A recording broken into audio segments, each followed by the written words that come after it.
মৰমৰ ছাত্ৰ ছাত্ৰী, আজি আমি পঢ়িম ক্লাছ 10 ম্যাথ চেপ্টাৰ নম্বৰ 7 স্থানাংক জ্যামিতি।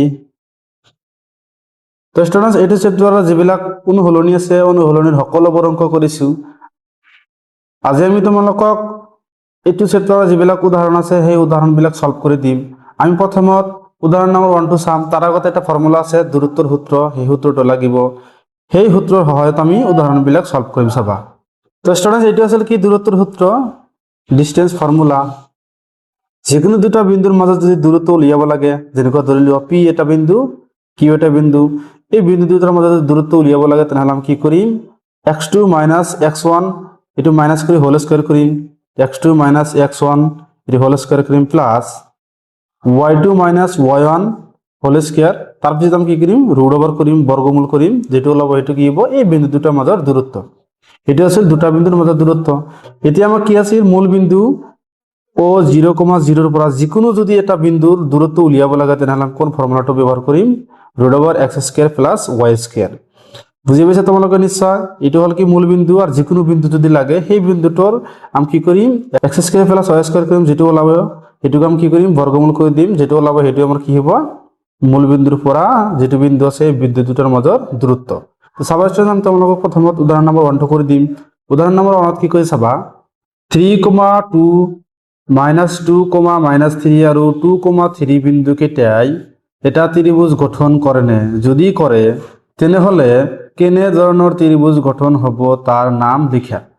তো ষ্টুডেন্ট, আমাক কি কৈছে, কি ত্ৰিভুজ গঠন হ'ব এই ত্ৰিভুজটোৰ নাম লিখিব কৈছে। তো চাবা ষ্টুডেন্ট, এটা আমি তোমালোকক কৰি দিম।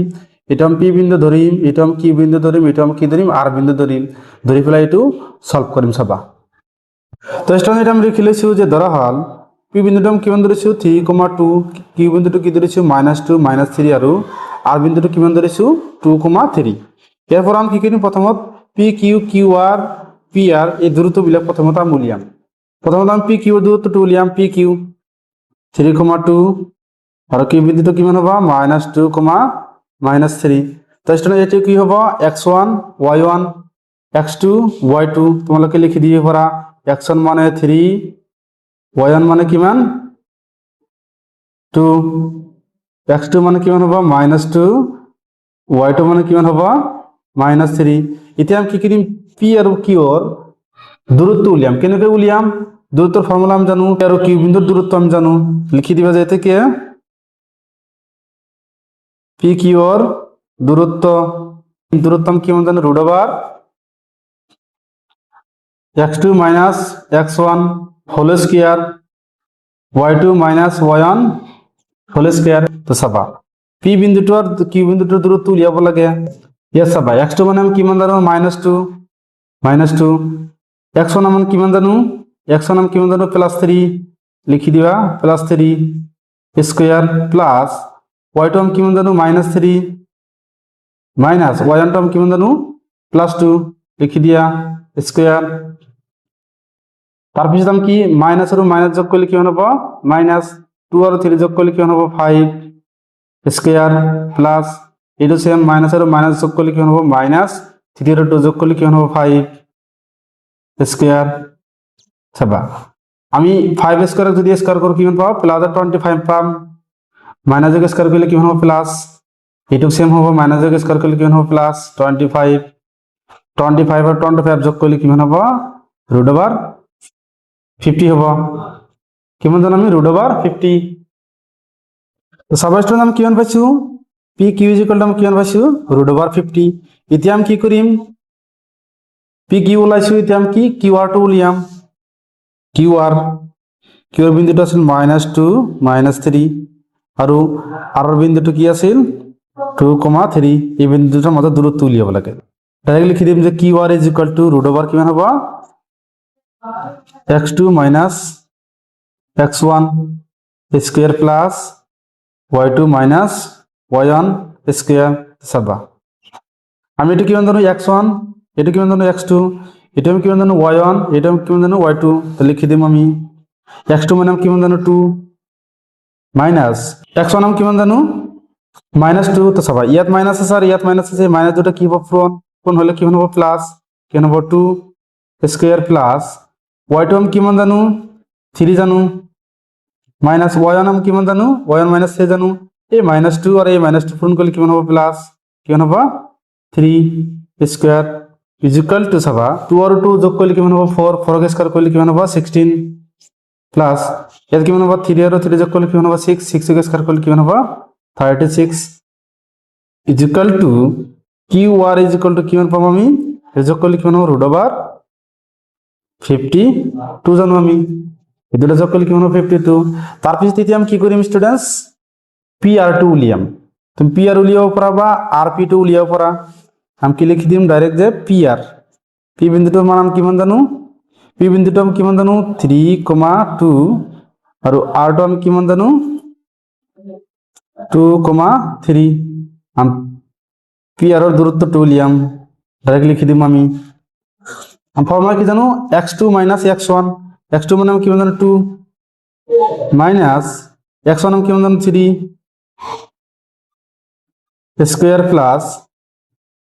প্লাস y2 কিমান হবে y2 মানে কিমান হবে 3 y1 কিমান হবে 2 তো 3 এর পর 2 এটু লিখিছো আমি স্কয়ার সবাইতিয়া আমি মাইনাস এর লগত প্লাস 2 করলে কিমান হবে 1 স্কয়ার আর 3 এর পর 1 মাইনাস করলে কিমান হবে 1 স্কয়ার এটা কিমান হবে 1 স্কয়ার মাইনাস 1 স্কয়ার করলে কিমান হবে 1 এই হবে আর 1 স্কয়ার করলে কিমান হবে 1 1 আর 1 যোগ করলে কিমান আহিব √2 কি পাইছো √2 তো স্টুডেন্ট চাবা PR কিমান পাইছো √2 কিউ আর কিমান পাইছো √52 আর P কিমান পাইছো 50 কি পাইছো তিনটা বাহুর মাপ পাইছো এতিয়া এই তিনটা বাহু কি ত্রিভুজ গঠন করে এটা আমি কি রেখে উলিয়াম চাবা √50 আর √2 যদি যোগ করে দিও কিমান আহিব এই বাহুটোর সমান আহিব তেনহলে আমি কি লিখি পারো যে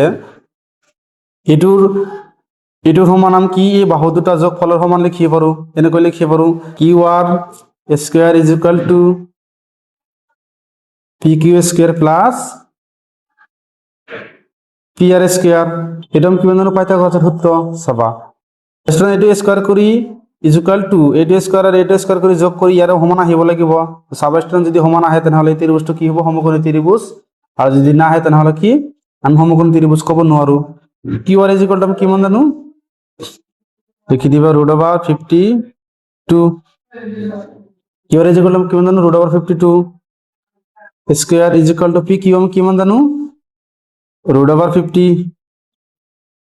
square plus PR is equal two আমি কিমান পাইছো √2 স্কয়ার করে দিয়া এটা স্কয়ার করলে √2 ক্যান্সেল যাব কিমান থাকিব 52 এটা স্কয়ার করলে কিমান হ'ব 50 থাকিব এটা স্কয়ার করলে কিমান হ'ব থাকিব 2 চাবা 52 ইজ ইকুয়াল টু এটা কিমান আছে 52 সমান আহিছে তেনহলে আমি কি কব পাৰো যে এই ত্ৰিভুজটো কি ত্ৰিভুজ গঠন কৰিব সমকোণী ত্রিভুজ তোমালোকে লাষ্টত লিখি দিবা যে এতেকে PQR এটা সমকোণী ত্রিভুজ কেনেকৈ গম পাইছো সমকোণী ত্ৰিভুজৰ আমি কালি কি জানো কৰ্ণ স্কয়ার ইজ ইকুয়াল টু ভূমি স্কয়ার প্লাস লম্ব স্কয়ার মানে যেরকম ধরিলে এটা কি ত্রিভুজ যদি এই বাহুটো বর্গ কৰি যেটো মান পাম আৰু এই বাকি দুটা বাহু এটো বৰ্গ কৰি আৰু এটো বৰ্গ কৰি যোগ কৰি যদি এই বাহুটোৰ সমান হয় তেনহলে এই ত্ৰিভুজটা আমি কি কব পাৰো সমকোণী ত্ৰিভুজ তো স্টুডেন্ট এটা আমি কি পাইছো সমকোণী ত্ৰিভুজ এটি হ'ব কি উত্তৰ তো স্টুডেন্টস এলৈকে কৰিবলগীয়া আছিল স্টুডেন্ট যদি ভিডিওটো ভাল লাগে চ্যানেলটো সাবস্ক্ৰাইব কৰি দিবা আৰু তোমাৰ মতামত কমেন্ট কৰি জনাবা থ্যাংক ইউ স্টুডেন্টস